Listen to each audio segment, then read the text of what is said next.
I think that a lot of people are very fearful that the AI is going to completely replace them. Figure out who the people are that really know what they're talking about. I like to think of bots the same way I think of my human employees. In fact, that is how I train my bots. Choose one AI platform to start playing with. Don't try Claude and GPT and Gemini and Meta and da da da da da. Don't try all 20,000 options that you have.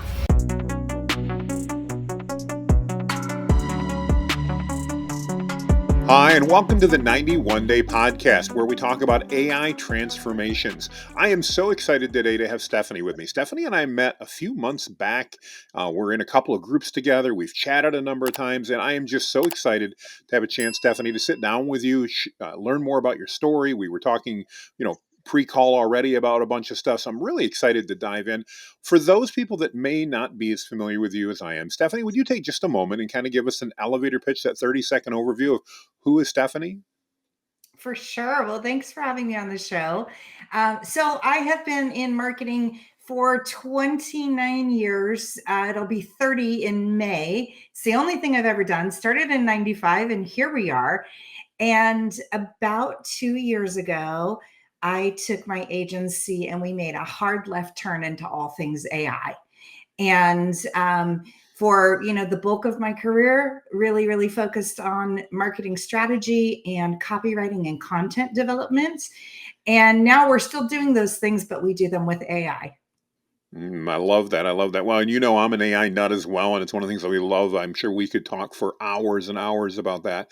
But let's start by giving a little background. I know that, again, you spent, like me, a lot of time in marketing, and that's where your background is. It's interesting. I sold my first website in 1995, so hearing that you started in the industry then is really cool. But talk to us a little bit about your agency and what caused you to get into that and to do your own agency versus maybe working for others in that. Can you tell us a little bit about your story?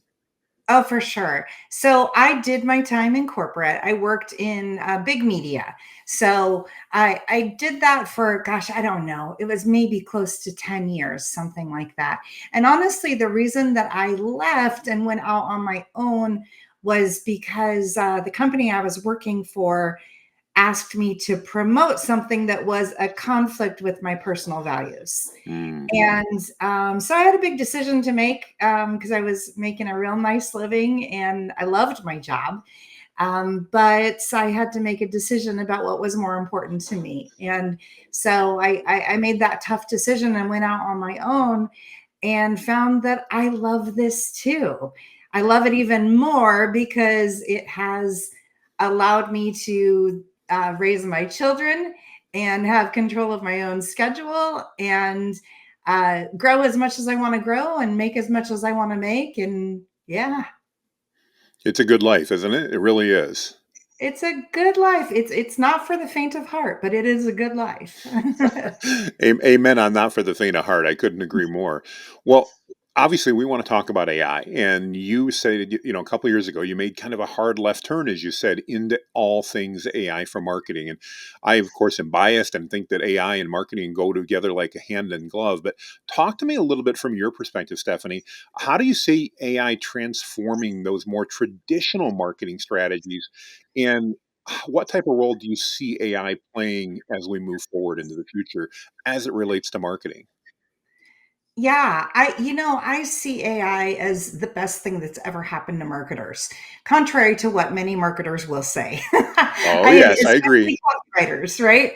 I think it's actually the best thing that ever happened to us because I can tell you in my case, it has, surprisingly enough, it has made me a better writer, I believe, Yeah. because it has given me new perspectives. It has given me new ways of seeing things, doing things. It's had made me more efficient. It's made me more productive. It's made me Mm, more profitable, right? yes. And that's really what I see the capability being for everybody that is integrating AI into their marketing operations is that look, if you want to be more profitable, if you want to be more efficient, if you want to be more productive, then bring it on, right? I think that the role that it plays is to be the best. assistant that any of us have ever had, right? And Yes. when I say assistant, I don't necessarily mean just a low level assistant that can do basic admin kind of stuff. It can be a very high level assistant. However, it is not smart to let AI run autonomously. In fact, I think Mm. it's very dangerous, right? Yes. Yeah. So I see very much, there is very much still a role for humans. Um, Even after integrating AI into a lot of different things, the roles just look a little different. We are working Hmm. at more of a strategic level, and the AI is working at more of an operational, tactical, get her done level. I like that. I like the way you describe that. I think it makes so much sense. I absolutely agree with I mean, so many things you said. Yes, it has made me a better writer as well. I'm a far better copywriter now than what I ever have been in the past. Now, that doesn't mean, again, like you said, I'm not copy and pasting out of AI because, oh my Yes. gosh. Oh No. yeah. I mean, every time I proofread stuff, I'm going, yeah, that would have been embarrassing. Yeah. But it gets me so much closer, and it gives me. I love what you said. It gives me additional perspectives, and that's something that, it's so hard, at least for me it's been hard, to not feel like I'm just saying the same old thing time and time and time again. And AI has helped give me some new perspectives and add some freshness or maybe a little seasoning into that. And I can say the results have been fantastic as a result of that. So yeah, I love the way you put that together, and where you say that. Now, there, as we talk about that, though, there are some really common misconceptions that people have about AI. And I think Mhm. one of those you really just hit on, which is it's not just a set it and forget it. So many people I talk to, in fact, one of my clients this morning, they were like, why is it that this custom GPT that we're using is now all of a sudden decided to bold words in the middle of this article that it's creating? And Mhm. I surprised him. And I said, why don't you ask it? He goes, what do you mean ask it? I said, just ask it why it's doing it. And he goes, that's crazy. And I said, would you do it? And he did. So while we're on the call, he did. And he goes, it said it was a mistake. And I said, it's just like in a human employee in many ways. It's not sentient. I'm not saying that. But I says, now ask it what you can do to fix it.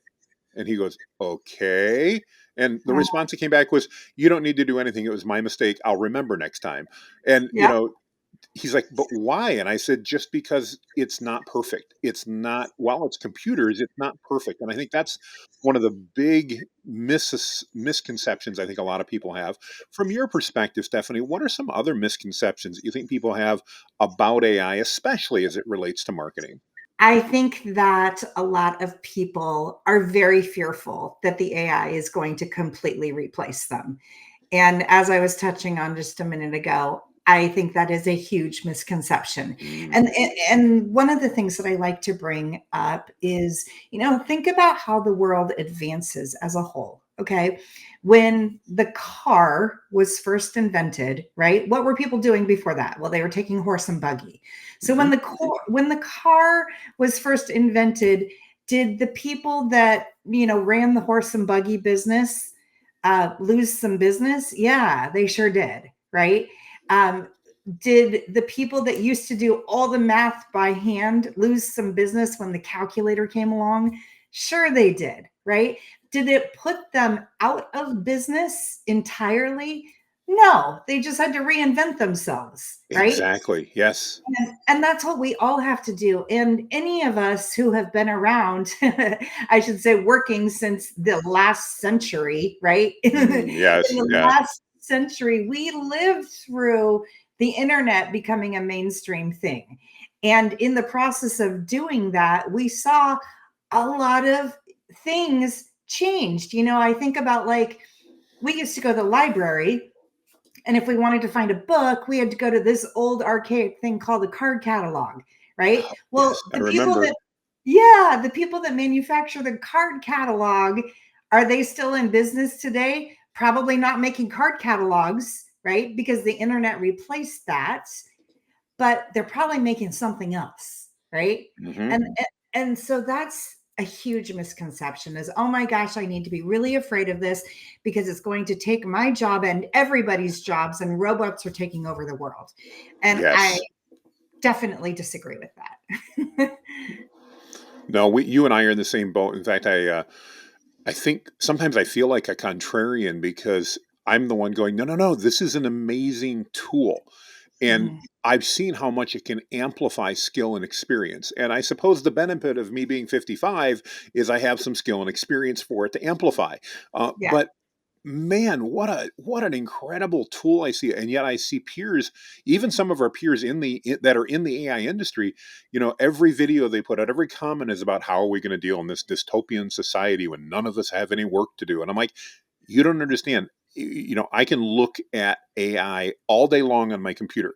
I can open up ChatGPT first thing in the morning, and if I don't do something with it, it's Mhm. not going to do anything all day long.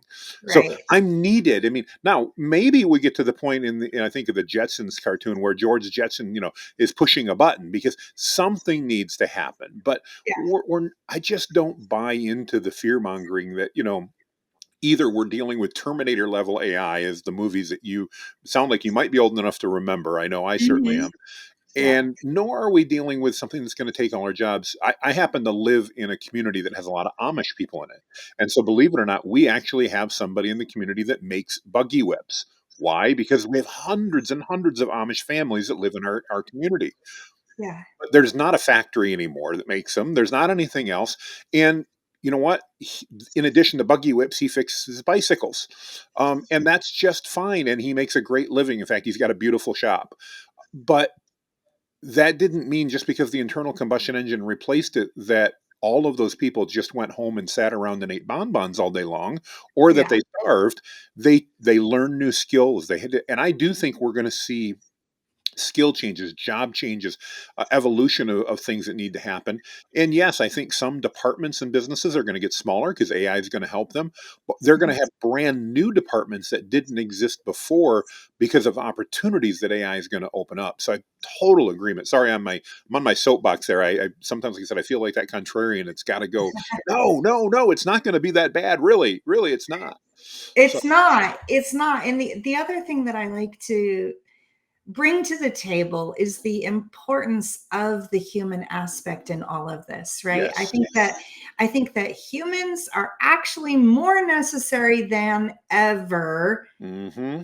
Our role is to use our God-given emotional intelligence, which AI can kind of fake, but it doesn't intrinsically have it, right? Yes. And so, Exactly. it can be trained to write with some emotional intelligence, things like that. However, you know, AI is not going to, let's say, there, whatever, the hurricane recently happened, right? Yeah. Hurricane Queen happens. Okay. AI is not going to understand the sensitivity of that. And when it's appropriate, let's say, to put something up on social media promoting a product when a huge hurricane has just devastated communities everywhere, right? Right. That Exactly. takes human intelligence and a human sensitivity because I don't know about you, but even on the day after the one of the hurricanes that just happened, I was just testing some different AIs. I tested ChatGPT, I tested Claude, I tested a couple others, and I wanted to see what it would do if I tried to have it help me with a marketing campaign that tied into the hurricane. Just because I Mm. was curious, I'm like, how is it going to respond to this? And it actually said, "Oh, I'm sorry, I can't do that. This is a sensitive topic," which I found very interesting. Well, hello, Absolutely. human. This is your moment to shine and do your thing.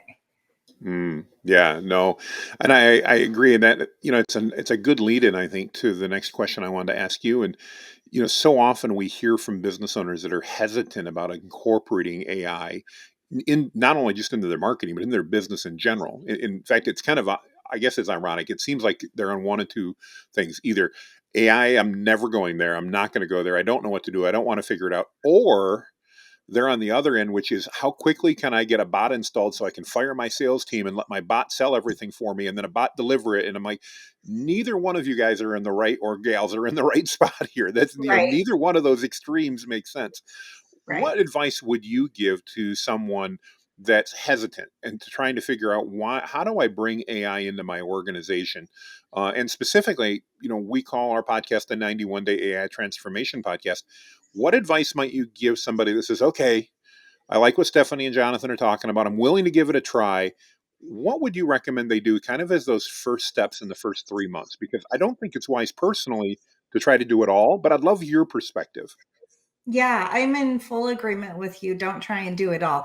Rome wasn't built in a day, and neither will your AI journey be, right? So, Very good. my best advice would be uh, figure out who the people are that really know what they're talking about. In this case, you already know who Jonathan is.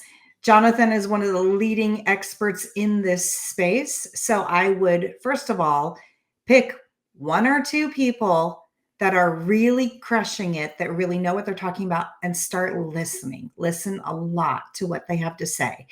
And then choose one AI platform to start playing with. Don't try Claude and GPT and Gemini and Meta and da da da da da. Don't try all 20,000 options that you have, right? Yes. Um, Pick one and go deep with it and see how far you can take it and what you can do with it. And then once you have a certain level of mastery with that first one, then move on to the second one, right? I think we're so blessed, Jonathan, with you and the wealth of knowledge that you share so generously, right? And then the classes that you offer for a very affordable fee, right? Thank you.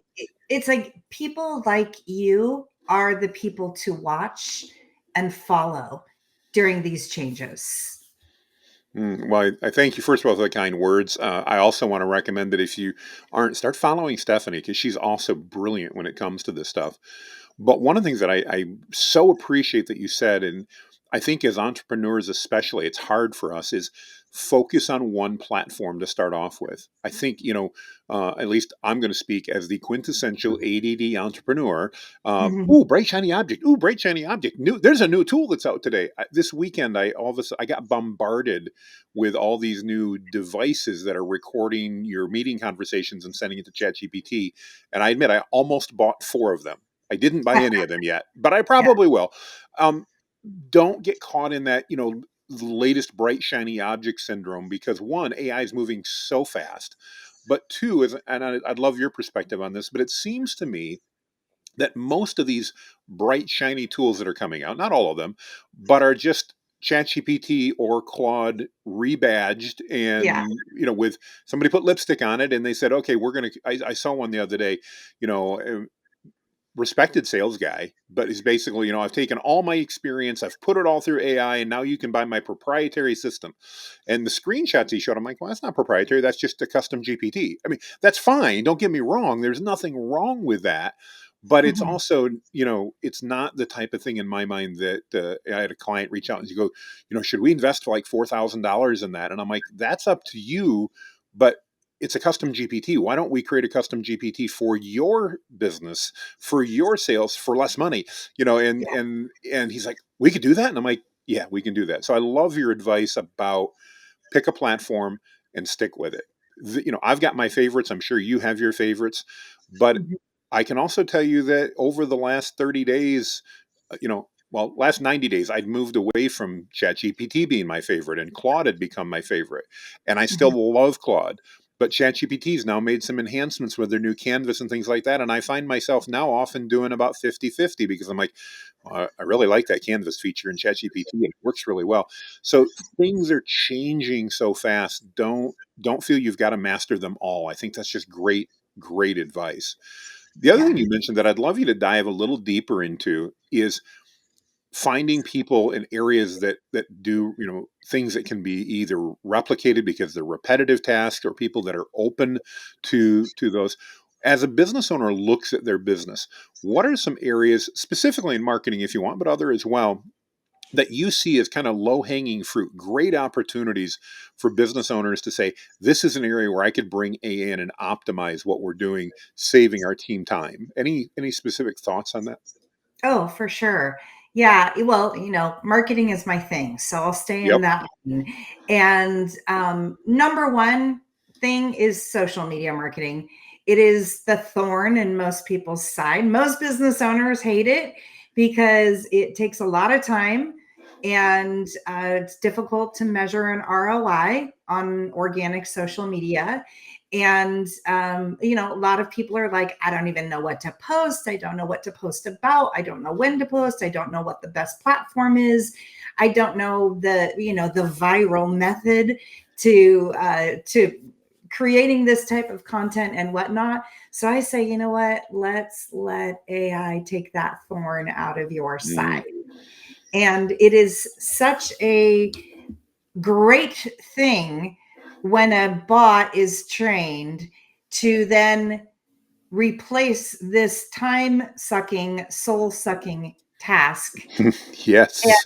just get it done. But not just get it done for the sake of it being done, but get it done well.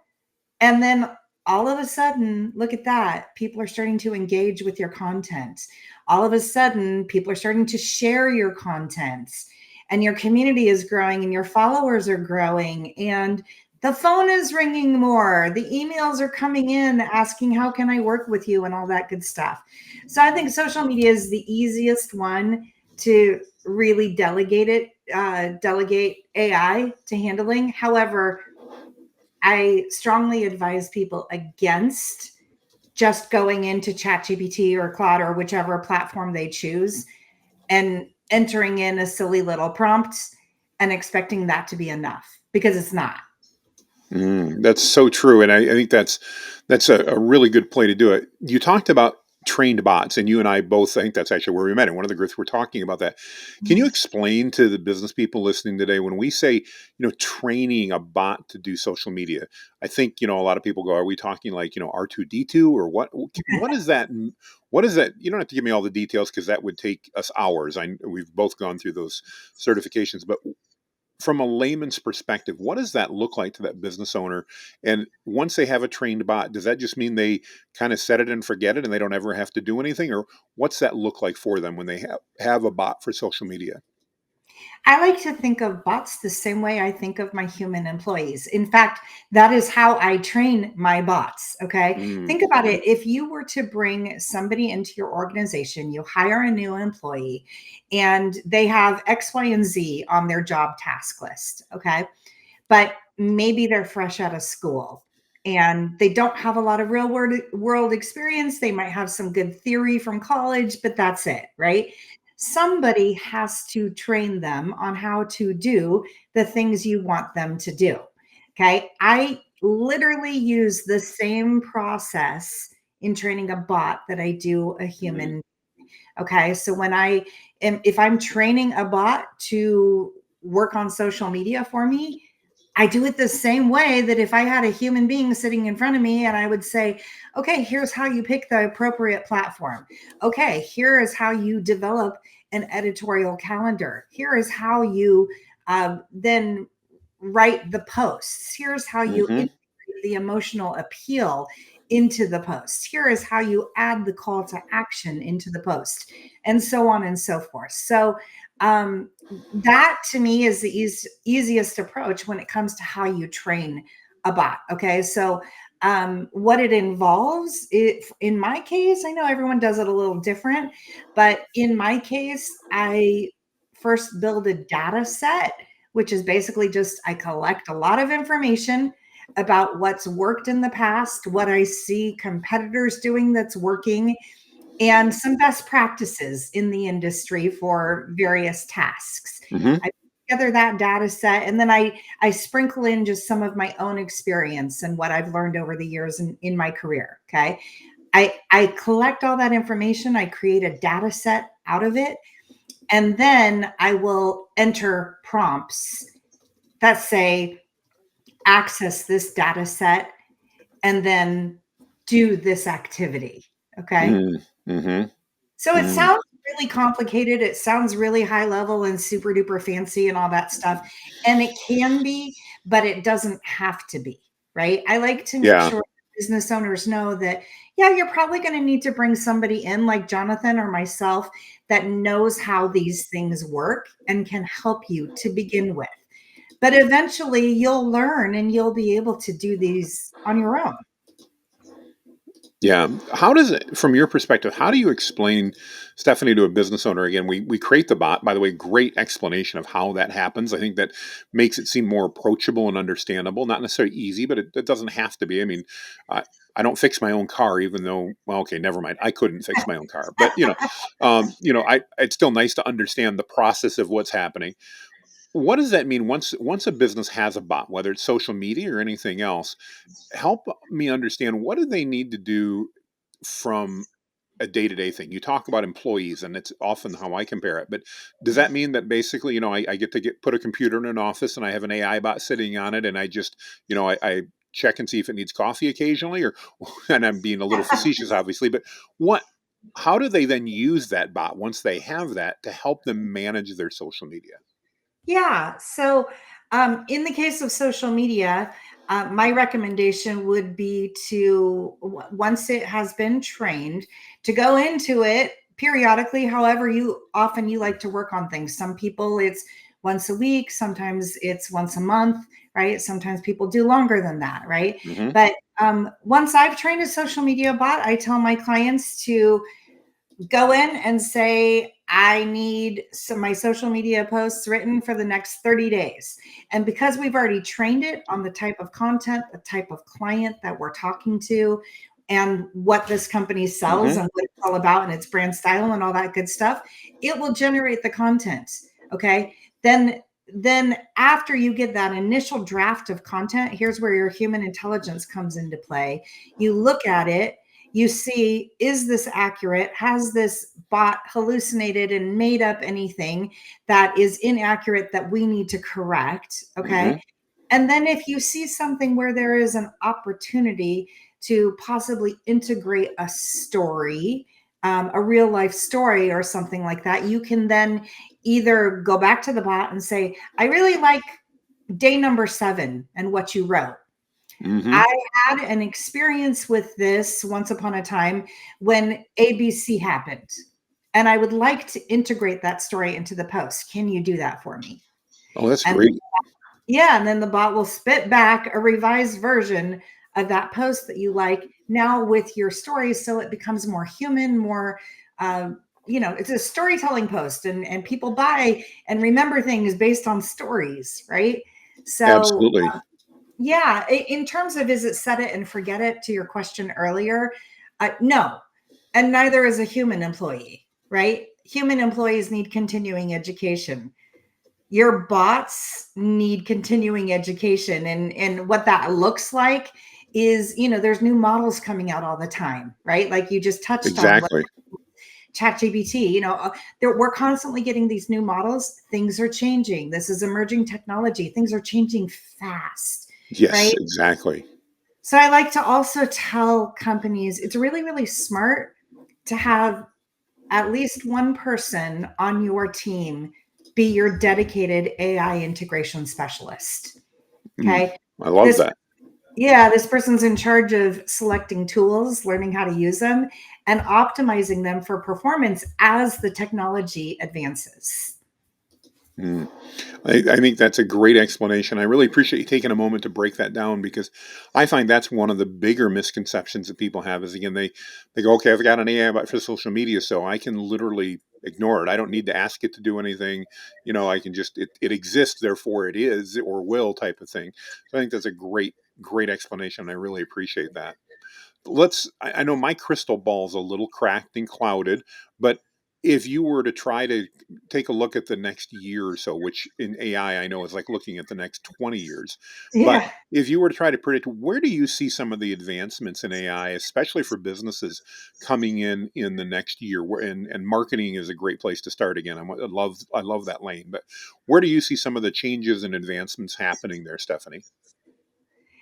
I think that AI is very quickly not going to become a, if you want to integrate it, it's going to become integrated, whether you like it or not, in your day to day operations, right? I, Yes. I don't think you're going to be able to avoid it and still survive in business. And I think that's real close to happening. Yeah. I think right now it's like you're either on the AI train or you're not. right? Or maybe you're dabbling a little bit with it. I don't think there's very much time left to stay in that place. I think you're going to have to choose to get on the train entirely or stay off the train and deal with the consequences of it. And I don't say that in the spirit of that message of, well, you're either, going to end up destroyed and, living in a gutter, or you're going to be successful. But I do say that in light of the world is changing in front of our eyes. It's already started. We are already very far into it. And there's really nothing that you can do to stop it when something Hmm. like this revolutionary is happening, right? Yes, Absolutely. you can choose not to use it, just like your Amish friends in your community. They are choosing not to use certain things and they live a certain lifestyle and they're happy and they like it that way. Okay. Right. Great if that's what you want for your life, right? But if you want to live in the modern society and you want to run a business that thrives, and all of your competitors are using AI and all of your customers are using AI, but you're holding the sign up that says, I'm anti AI, well, you're going to become irrelevant. So Mm. tread cautiously. Yeah. No, I think again, really, really good advice. And again, I think that's right. At the same point, I know, and I'd love your perspective on this, Stephanie. My belief is that it's not too late, though. It's still, for that business owner that goes, man, I waited too long. Once again, it's not too late because there's still ample opportunity to embrace AI and I think level up over your competition, to provide more value to your clients, to be the one that's out there in front. And I actually think AI, especially in 2025, I think we're going to see that businesses that embrace AI, and by embracing it, I mean even promote the fact that they're using it to deliver and to help serve their clients, are actually going to excel, because I think customers are going to be looking for those businesses that are using that in order to better serve them and be more competitive. What are your thoughts on that as we go into 2025? Do you think, again, AI may actually become a selling point for businesses, or do you think it's going to still be one of those, oh, scary things? Oh, I think it's definitely going to become a selling point.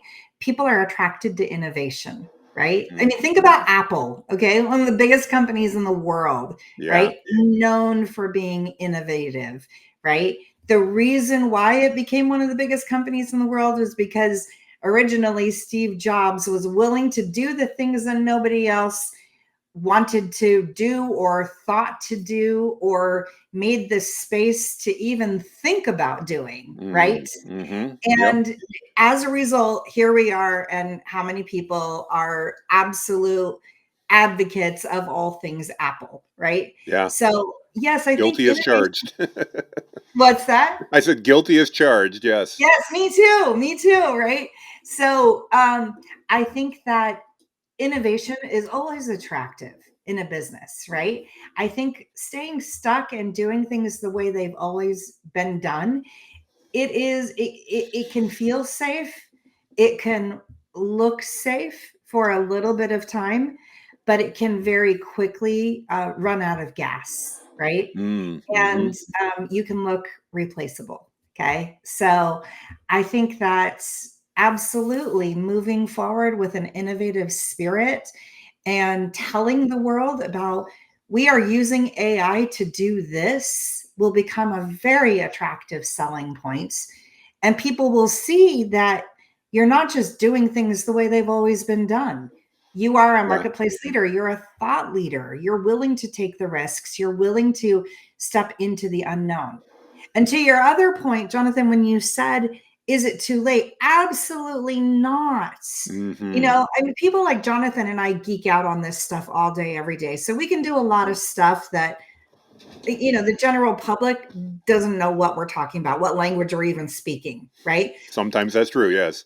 Yeah, but in my experience, I would say, I don't have an actual statistic here, but if I were just to say what I think, I would say probably 95% of the world knows very, very, very little about AI. And there is Yeah. a huge chunk of the world that has never even looked at ChatGPT.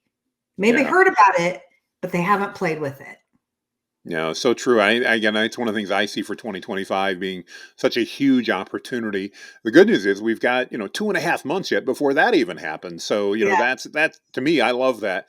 And let me tell you, if you haven't used AI, you can make the last 2.5 months of the year and get 5 months worth of work done. And I'm not exaggerating when I say that. I mean, would Yeah. you agree with that in general? I mean, that if you embrace AI, you literally, I mean, the next 2.5 months, you could easily get an extra 2 to 3 weeks. Maybe you don't double it, but you get an extra 2 to 3 weeks of productivity in the next quarter. Do you believe? Oh, of course. Of course. Yeah. I read a statistic not too long ago that said the average professional that integrates AI into their day to day is saving 2 hours of time every day. Okay. Now, Wow. yeah, you do the math. Okay. Let's just say you're a solopreneur, right? 2 hours every day. That's 10 hours in a 5 day work week, right? That's 40 hours over a month. That is literally an entire week. I mean, can you imagine what you would do if you had an extra week every single month? You had 12 weeks every single year to do more stuff. How would that impact your company? Now, if you have employees, right? Now you've just multiplied that times however many employees you have, right? Like in my case, I have a small AI powered agency, right? There's 6 of us, right? But if 6 of us are saving 2 hours every day, that's 12 hours every day. And again, you do the math, it Hmm. is huge. It is huge. And the way it can positively impact your profitability because you're able to get so much more done in so much less time, it is fantastic. I couldn't agree with you more. If for no other reason, if you're debating about AI, think of the positive impact on your margins. How Mhm. great would it be in the economy we're in now? If you bought groceries in the last month, everything's more expensive. How Yeah. great would it be to know that you could add 10, 20, maybe 30% to your margins without compromising deliverability to your client and without necessarily getting rid of any staff? AI can do those types of things for you, and it's so exciting. I love it. Yeah. But Stephanie, if people want to reach out to you and connect with you, obviously you've got the AI marketing stuff figured out, and I want to highly recommend people want to learn more about it. They reach out. What's the best way for them to reach you? Thank you for asking. You can find me on LinkedIn. I have kind of a scary last name. So you can look hopefully True. at the show notes and you can get a link to me on LinkedIn. My website is sizzleforce.com. That's sizzle like bacon and force like may the force be with you. And would love to talk with anybody who wants to explore how to integrate AI into their marketing operations. Well, we will put those links both here on the video as well as in the show notes, so you've got that. And I want to encourage you reach out to Stephanie. As I said, it's just been an absolute pleasure getting to know her. And Stephanie, I want to thank you for your time today to get together. I know last night we had some email snafus, and I thought we were going to have to cancel. And I'm so glad that we didn't have to do that. This has been an absolute pleasure. I've enjoyed it immensely, and I just want to thank you for your time. Oh, me too. Thank you, Jonathan. And if you've been listening to us, I want to thank you especially. We do this for you guys and gals. So if you like this podcast, you like the pivot that, by the way, we've recently made, some of you have mentioned, hey, Jonathan, what about 91 Day Success? Now we're 91 Day AI Transformation. Yeah, we're moving all into AI, just like I've done with business. And so we're going to do that here as well. If you like the changes, give us a thumbs up, subscribe, give us a rating. We so cherish those. And we look forward to seeing you guys on the next episode. Thanks so much and make it a great day, everybody. Bye bye.